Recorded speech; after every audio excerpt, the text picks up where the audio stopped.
الحمد لله وكفى وسلام على عباده الذين اصطفى أما بعد.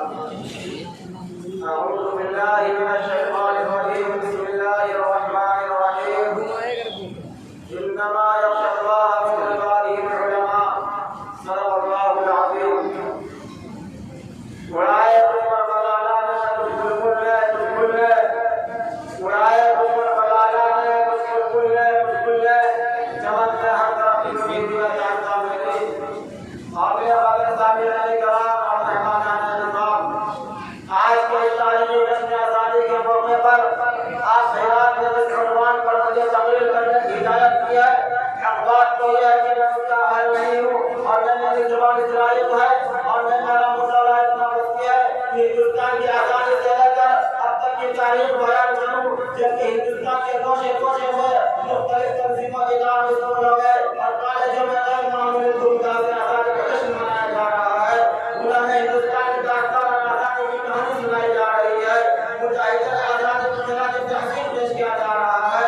ایسے وقت میں ہمیں بھی اپنے اخلاق کی اپنا قربانی یاد آتی ہے جو آج مغرب کے ہاتھ میں پکڑ جاتی ہے. دوسری طرف جمہوریہ ہندوستان کے مسلمانوں کے تمام واقعات اور پھر مختلف گناہ سامنے آتی ہے اور خون آنکھ نکل پڑتی ہے اور پھر ایسی آگ کرتی ہے کہ خدا کی قسم اگر ہمارے اسلام کو اپنا دل کو تقسم نہیں ہوتا تو کبھی بھی اس ملک کو انیس سو بیالیس سے چھوڑا گیا اور اس ہندوستان کو آزادی کرانے کے لیے قربانیاں دیتے تھے. انہیں کیا معلوم تھا کہ ہندوستان میں مسلمانوں پر ایسا دن بھی آئے گا جب مسلمان آزادی کے بجائے انگریزوں کی غلامی کو پسند کریں گے. انہیں کیا معلوم تھا ہندوستان کی آزادی کے لیے سلاخوں کی پہاڑی پر سید احمد شہید اور شاہ اسماعیل شہید نے جان دی ہے. انہیں کیا معلوم تھا ہندوستان کی آزادی کے لیے شاملی کے میدان میں علماء دیوبند نے توبہ کا نشانہ بنے ہیں. انہیں کیا معلوم تھا ہندوستان کی آزادی کے لیے شیخ الہند اور شیخ الاسلام کالا پڑی گئے ہیں. انہیں کیا معلوم تھا ہندوستان کی آزادی کے لیے انہیں کیا معلوم تھا ہندوستان کی آزادی کے لیے صرف 1857 میں جب ہزاروں لوگ شہید ہوئے ہیں. انہیں کیا معلوم تھا ہندوستان کی آزادی کے لیے دہلی کے چاندنی چوک سے لے کر حیدر تک کے درختوں پر علماء کی گردنیں لٹکائی گئی ہے. انہیں کیا معلوم تھا کہ ہندوستان کی آزادی کے لیے علماء کو پڑھانے کا جہاد کے اوپر پر ڈالا گیا ہے. اس ہندوستان میں مسلمانوں سے پہاڑ ملے گا اور حقوق سے محروم کیا جائے گا.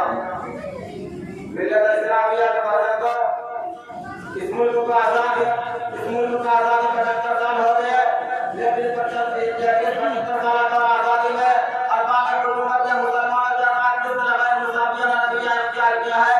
ظلم و استبداد کے طور پر ہتھیار استعمال کیے ہیں. اس کے سب ہماری داستان ہے جس کا فسادات کی تاریخ میرے سامنے ہے جسے یاد کرنے کے لیے جو ہم کو آتا ہے زمانہ گم ہو جاتی ہے اور زمین گزر جاتی ہے. خدا کی قسم کیسی آزادی ہے کہ مسلمانوں کا جان مال محفوظ نہیں ہے. ہمارے عزت معروف اور شرف کو مارے جا رہے ہیں. ہمارے حقوق کو پامال کیا جا رہا ہے. ہمارے مساجد و مقام کو مسلمان کیا جا رہا ہے. شرائع اسلام کے جنازے نکالے جا رہے ہیں. قربانی پر پابندیاں لگائی جا رہی ہے اور رخساروں پر آج پر قبضہ کیا جا رہا ہے. لوگ اس کی طرف آزاد میں خلاف مقدمہ بازی ہو رہی ہے. مسلم مسلح مقرر کرنے کی کوشش کی جا رہی ہے. یہ کیسی جمہوریت ہے, یہ کیسی آزادی ہے کہ مسلمانوں کے مذہبی معاملات مداخلت کی جا رہی ہے. اور آزادی اسی کا نام ہے. ایسی آزادی کا طلبگار نہیں ہے. ایسی آزادی کو ہم کل بلال مارتے ہیں اور آج بلال مارتے ہیں. ہمیں مذہبی آزادی چاہیے, ہمیں قرآن کی آزادی چاہیے, ہمیں جرمان کی حفاظت چاہیے, ہمیں کتاب کہاں کی حفاظت چاہیے, ہمیں شاعر اسلام کی حفاظت چاہیے.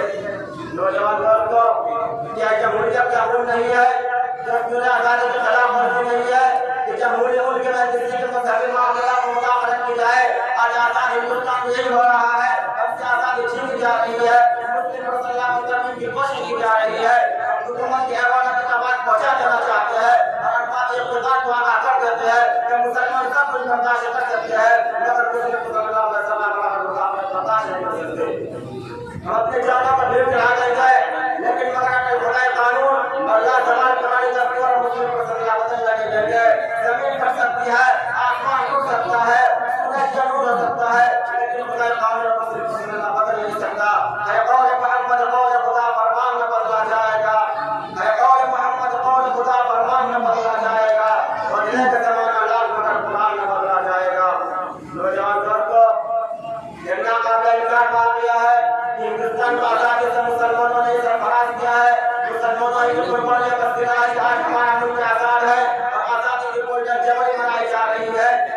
باوجود ہم سے سوال کیا جاتا ہے لیکن اس کے باوجود ہم سے سوال کیا جاتا ہے کہ ہندوستان کو کیا گیا اے ملکان وطن جب ہمالیہ کے بلندی سے پوچھو گنگا کی گہرائی سے پوچھو سب زمین ہند کے شگاف سے پوچھو آسمان کے تاروں سے پوچھو یہ سب دھرتی کا بدلا ہے کہ ہم نے ہندوستان کو کیا گیا ہے یہ سب قدم ہماری امن کے گواہ ہے ہندوستان کا چپا چپا شاہد ہے ہندوستان کو قطب مینار کے بلند کر لگی جامع مسجد کے پرشمار عمارت کی لگی قطب مینار کے احمد کی لگی تاج محل کے لائے سوار سوارا ہے ہم نے اس ملک کے فیصلے برہان کو سوار سوارا ہے ہم نے اس ملک کے فیصلے برہان کو یہ کہ جو بدلائے گے کہ ہم نے کیا حال کو تجھے مبارک ہو حکمرانی مخالفت بھی ہم نہ کریں گے تجھے مبارک ہو حکمرانی مخالفت بھی ہم نہ کریں گے اگر شریعت پر ہاتھ ڈالا تو ہم دور رہو گے نہ رہیں گے